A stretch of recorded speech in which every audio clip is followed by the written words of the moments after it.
More than 3,000 years of history obliterated in seconds. This video was released by ISIS. CNN cannot independently verify its authenticity, but it purports to show the radicals destroying Nimrud, one of the most important archaeological sites in Iraq. ISIS fighters used power tools to break down ancient statues, frescoes, and walls. These are remnants of the ancient Assyrian civilization. Nimrud used to be its capital.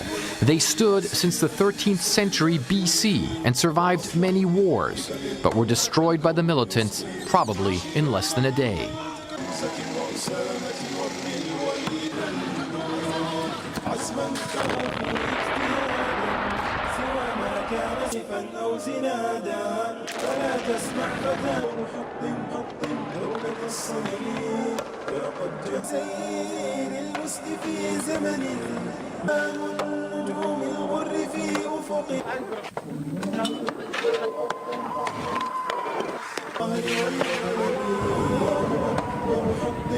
It has become one of the most powerful fighting groups in the region. Thousands of Arab and foreign fighters make up its ranks. They are led by Abu Bakr al-Baghdadi. The mysterious figure was captured by US forces in Iraq in 2005, but was later released.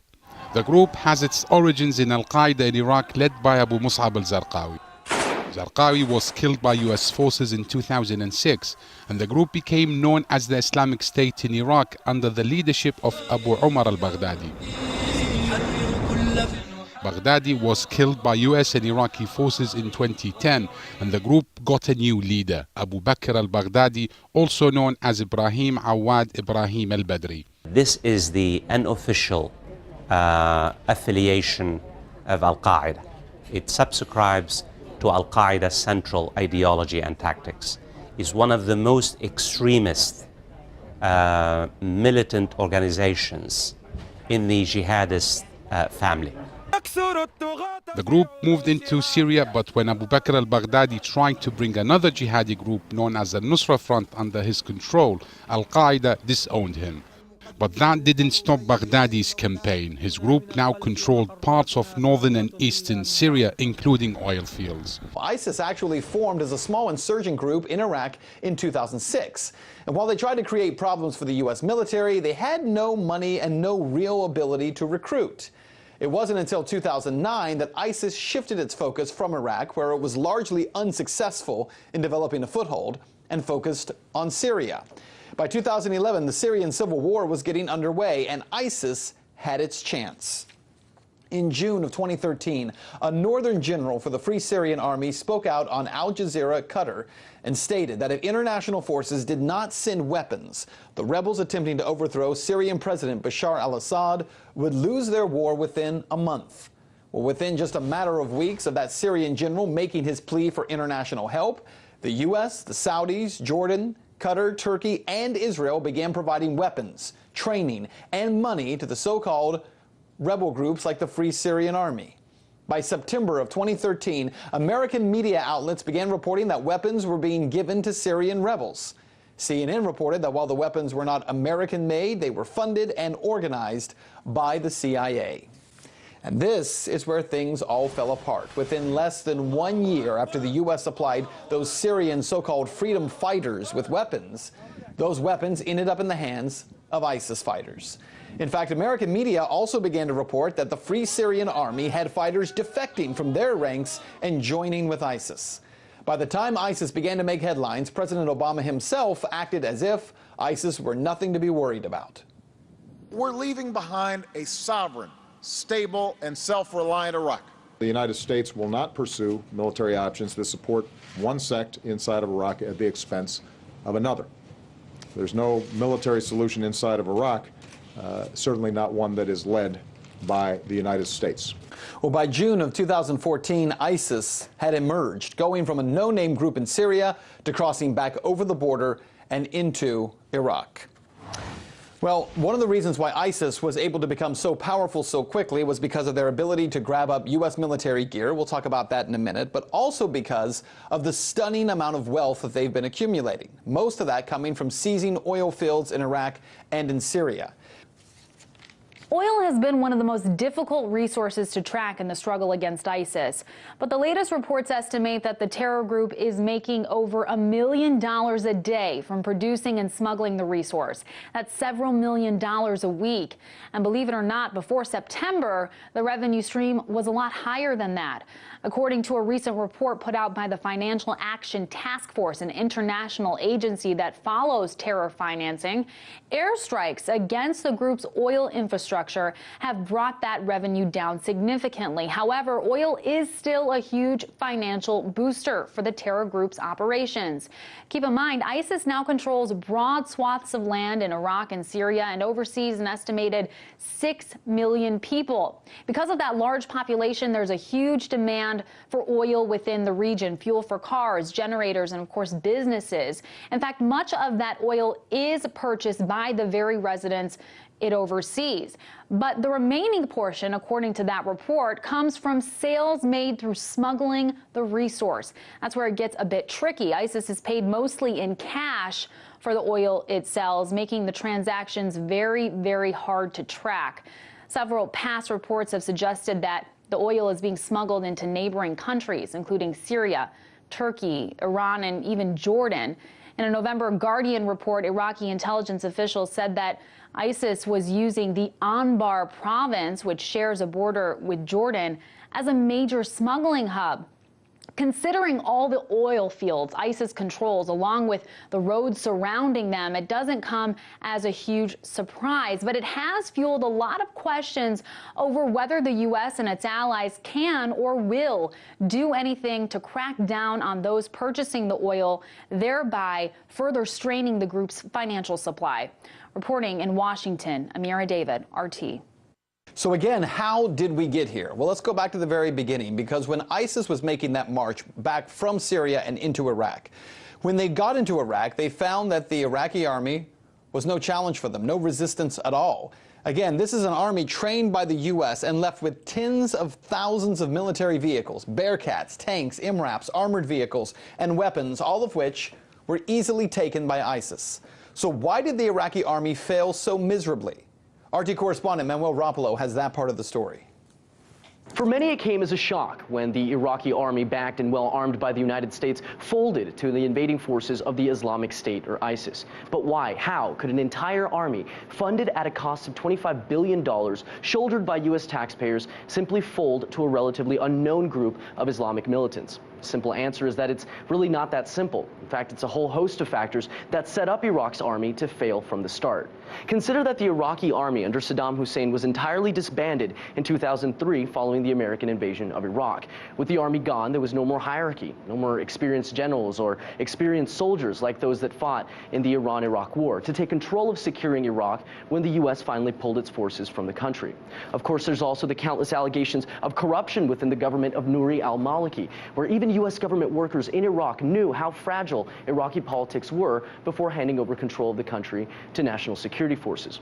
One former military advisor told Al Jazeera in 2014 that, quote, the Maliki government has spent a lot of time over the past 5 years alienating the Sunnis, and that's not how you create an effective security force that has high morale. It was a little bit of a rotten edifice to begin with.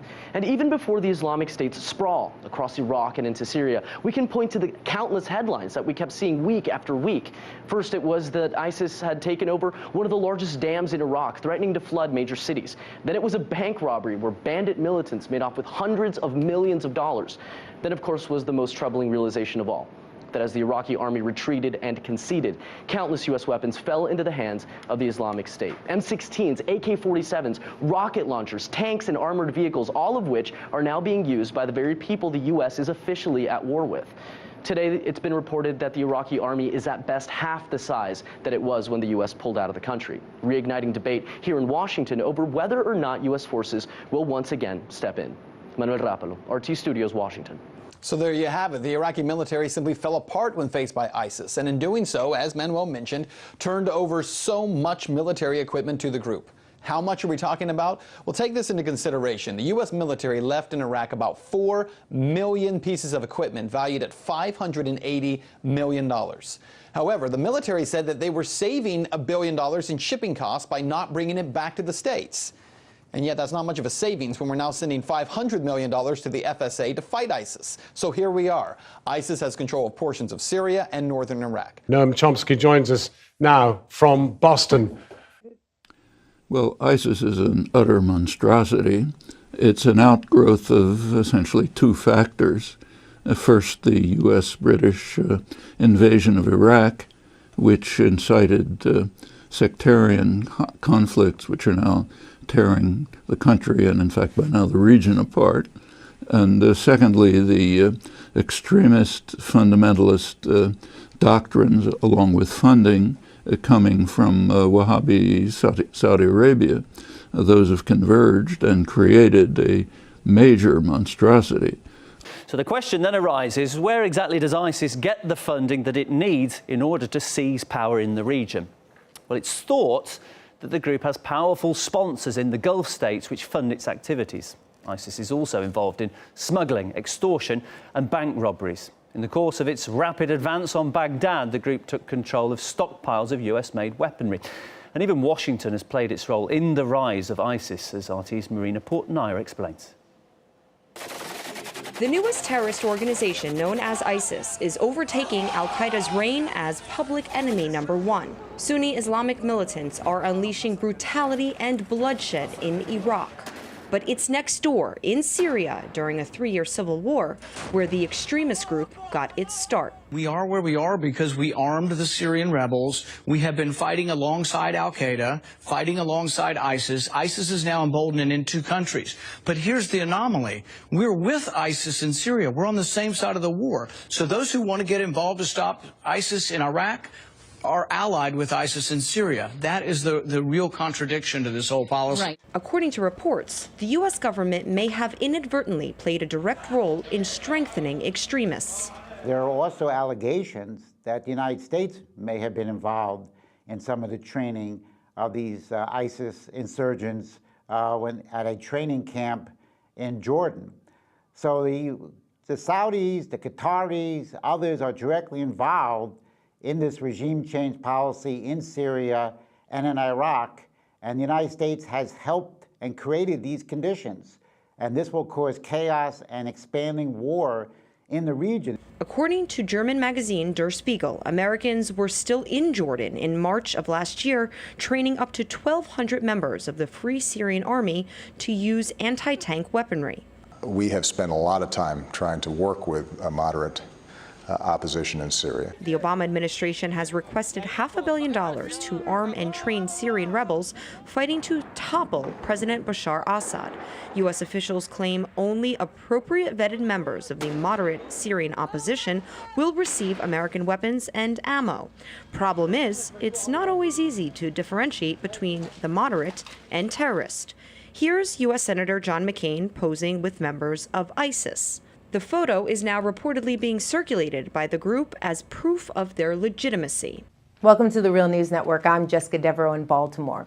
We're continuing our coverage of the ongoing turmoil in Iraq. Now with the rise of the extremist group, the Islamic State, the drums of war in Iraq are beating louder and louder in the mainstream press. I'm pleased to welcome our guest Nafeez Ahmed to help us put things in perspective. Nafeez is a best-selling author, investigative journalist, and international security scholar who writes regularly for The Guardian. He has a new novel out called 0 Point, which he says anticipated the Iraq crisis that's going on right now. Thanks for joining us, Nafeez. Thanks, Jessica. Can you sort of give us a sense of the evolution of this extremist group and how they got started? Well, the origins of the group come from militant groups affiliated to Al-Qaeda that were operating in Iraq and Syria. And that's where it gets murky because, as we know, these groups were kind of engaged in all kinds of militant activity fighting the Assad regime. They were also active in responding to US occupation after the 2003 invasion. So there's a mix of different actors involved. So in Iraq, you know, we had elements of even the Ba'ath Party and ex-Saddam supporters who were actually, according to many reports, they were being recruited by these Al-Qaeda militants. And in Syria, you know, we had this increasing kind of, you know, the borders, the separation between the Iraq groups and the Syria groups, it became increasingly, you know, much more porous because, you know, they were They were fighting back and forth. They were crossing borders. And what makes it more murky is how these groups really became as kind of virulent and kind of influential as they have, which is really the kind of, you follow the money. You follow the money, we're looking at the involvement of the Gulf states, which have really empowered these groups over time and increased their ability to operate. They've increased their arms, logistical training. So we've had the Saudis engaged in funding these groups in Syria. Do we have proof of this? We have absolute proof. I mean, it's really a matter of public record. It's come out from, you've got a range of different forms of evidence, from documents produced by West Point military analysts to investigative reports by journalists on the ground writing for publications like the New York Times, Washington Post.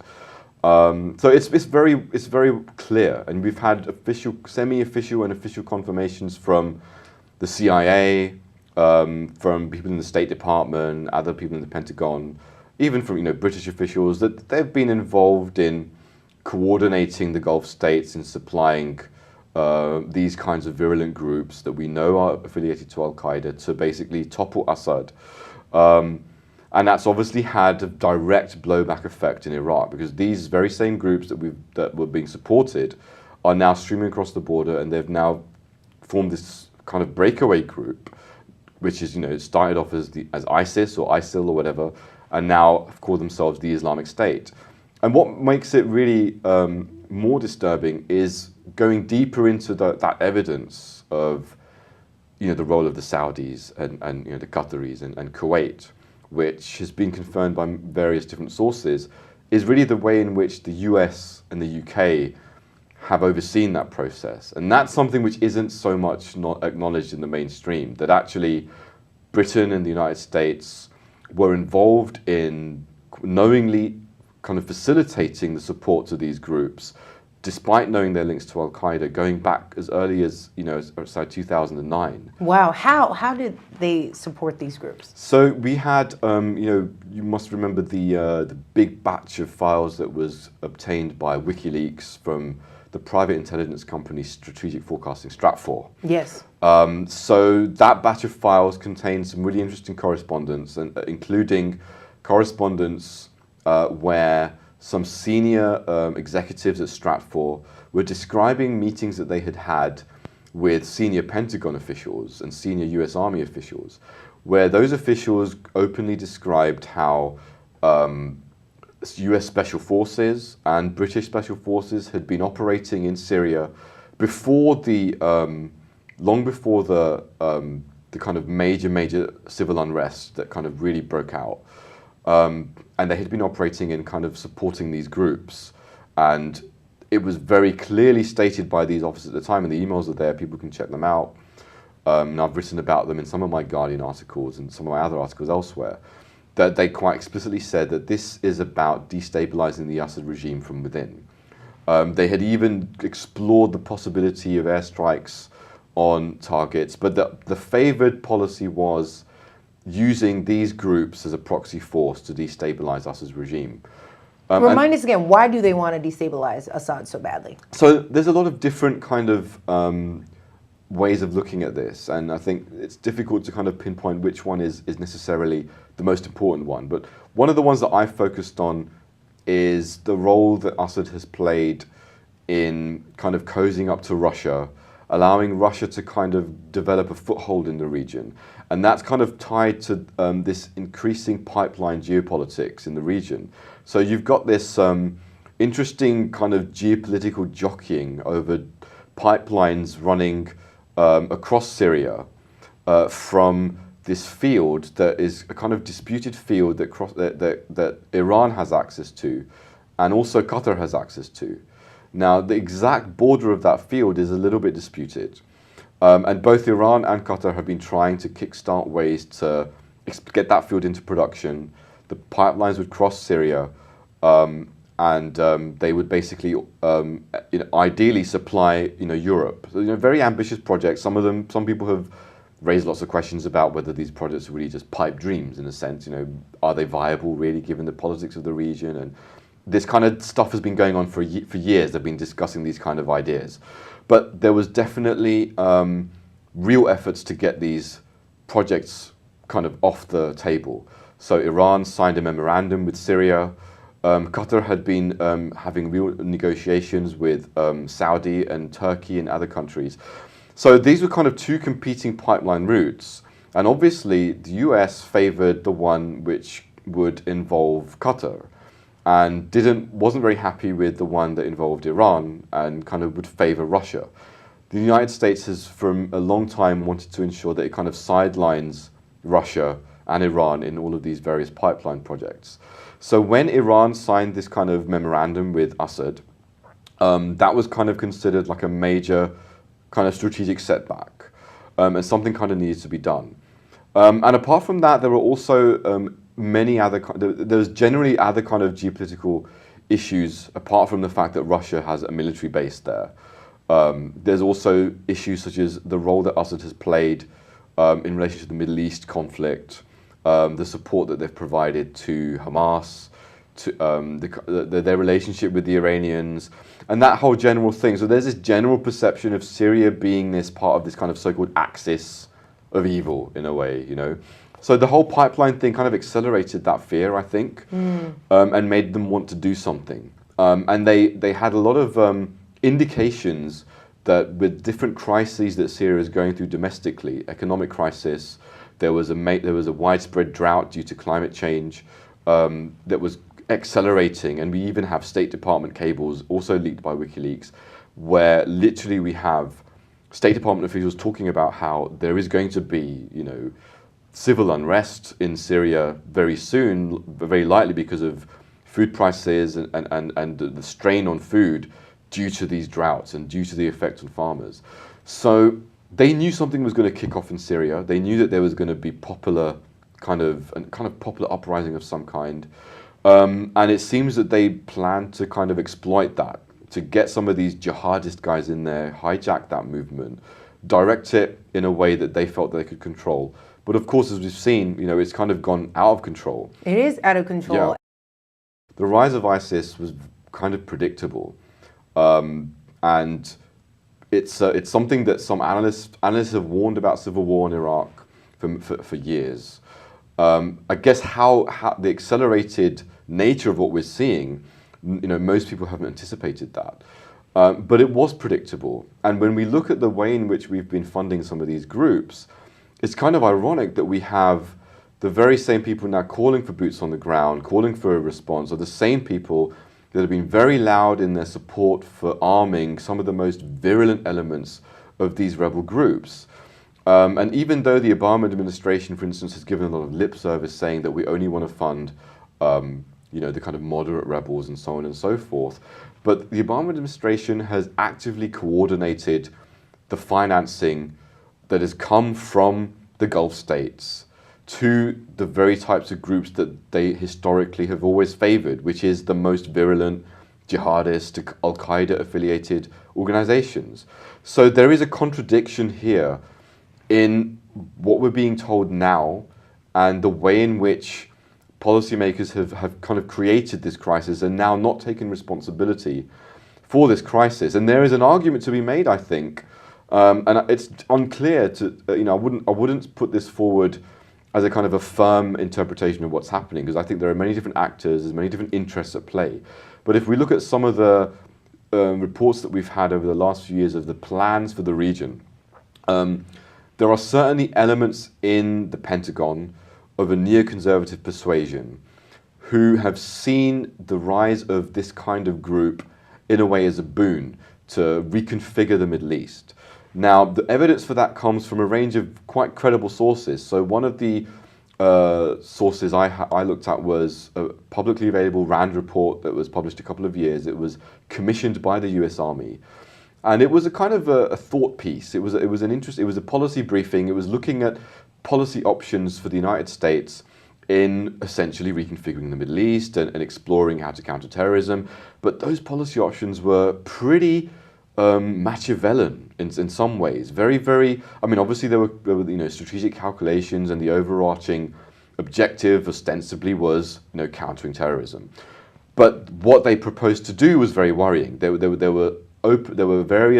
range of different scenarios that were explored. One of them was divide and rule, openly talking about empowering Salafi jihadists to some extent in order to kind of weaken Iranian influence, openly talking about empowering, using the Gulf states because they have access to the petroleum resources, so using them to kind of funnel support to these groups that would eventually create kind of like a vortex of intra-Muslim conflict that would get terrorists and extremists on different sides fighting each other, that would weaken all of them and allow US interests and Israeli interests to kind of consolidate their own kind of security while these guys are fighting amongst themselves.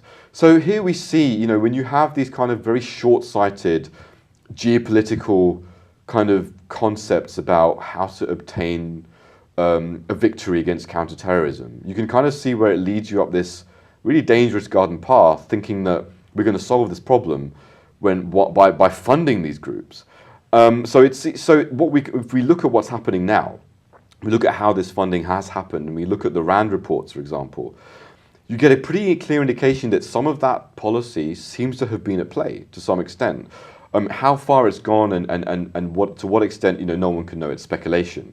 But that's what worries me, that, you know, you've got this kind of hubris, you know, that we can do this, we know what we're doing. It's the same hubris that we saw with the neocons after 9/11, you know, pre-Iraq war, post-Iraq war, the same hubris of running into the Middle East, reconfiguring the region.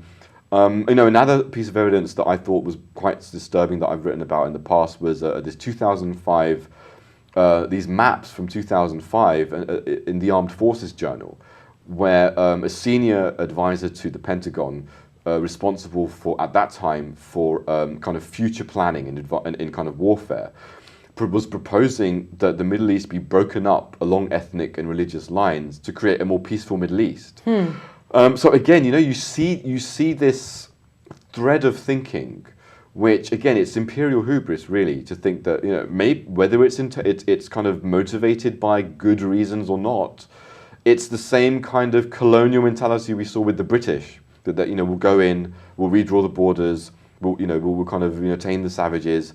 So I'm concerned that that's the kind of mentality that we've seen. So talking about military intervention, boots on the ground now, in that context, is very worrying, because are we seeing that our interests are actually being kind of merged with that kind of imperial hubris? Yeah, but Nafeez, then what do we do? Because some people are saying, you know, these groups are... But Nafeez, then what do we do? Because some people are saying, you know, these groups are out of control, you're just going to get more chaos. You know, more people are going to die. What do you do? Like, in this situation, how do we handle this? So what do we do? I mean, I think on the one hand, I think the first thing is, in terms of like, we need to cut off the source. So, you know, there's been a lot of press reports about, you know, the Islamic State have basically gone in and they've looted cities and they've got loads of money and they're kind of self-funding. And I've got no doubt that they're looting cities and you know, they've boosted their economic power. But the fact is that what's been kind of suppressed by that kind of, well, I would say kind of somewhat banal reporting, which actually has relied on some questionable anonymous sources. What they've not looked at is that money trail, which is coming from the Gulf states. We have abundant evidence. The US military has abundant evidence. The State Department's been tracking this for years. So has the FBI. We know very well where the funding is coming from. That funding is coming from the Gulf states. We have not moved to stop that funding. You know, since 9/11, there have been political obstacles, bureaucratic obstacles, and intelligence officials, very sincere guys who've been tracking this, have been complaining that we've been blocking that for political reasons, blocking real action to cut that down. So that, you know, the regulatory mechanisms to sort that out have been, you know, they're not being pursued, and that's on the British scene, on the American scene, on the European scene.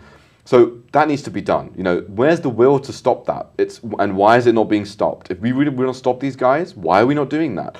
So that raises a fundamental question. If we're not willing to cut off the source of funding for these kind of movements, that raises questions about what we're doing. So that would be the first step, I would say. Second step, I would say, we need to be looking at how to make Iraqi democracy genuinely robust. At the moment, our interests are in focusing on accessing the oil. I mean, that's literally what our reconstruction has been all about. It's been about protecting the oil industry, getting that oil production going, playing off the Kurds against the Maliki government and so on and so forth, trying to facilitate American contracts, getting production to kind of kickstart overall to many different oil companies, whether they're American or not, so that we can get oil prices down. That's been the focus. It's not been about the Iraqi people. It's not been about democracy and participation. If we can enfranchise the existing population and play that slightly long-term game, then we can cut off ISIS's support, and they won't be able to have that juggernaut of power and support because it's that guerrilla warfare needs the civilian population to kind of begin to start supporting them. If we can cut that off, I think we can really sort things out in Iraq. But again, the will to do that isn't there. It's very short-sighted. The airstrikes, a lot of analysts have pointed out that the airstrikes we've had have not really been about even dealing with the humanitarian crisis in Iraq. It's been about very narrowly focused on protecting our interests in the Kurdish oil region. So again, we need to, if we're going to have if that intervention is going to be on the table, we need to be looking at how that intervention is couched and what are the interests of that intervention. Is this really going to be about sorting out the population of Iraq and taking responsibility for the mess that we've created and doing something about it, or is this another short-sighted, narrow, interested kind of operation? So if we want to talk about that debate, and people are going to talk about it, that's what it should be about, really.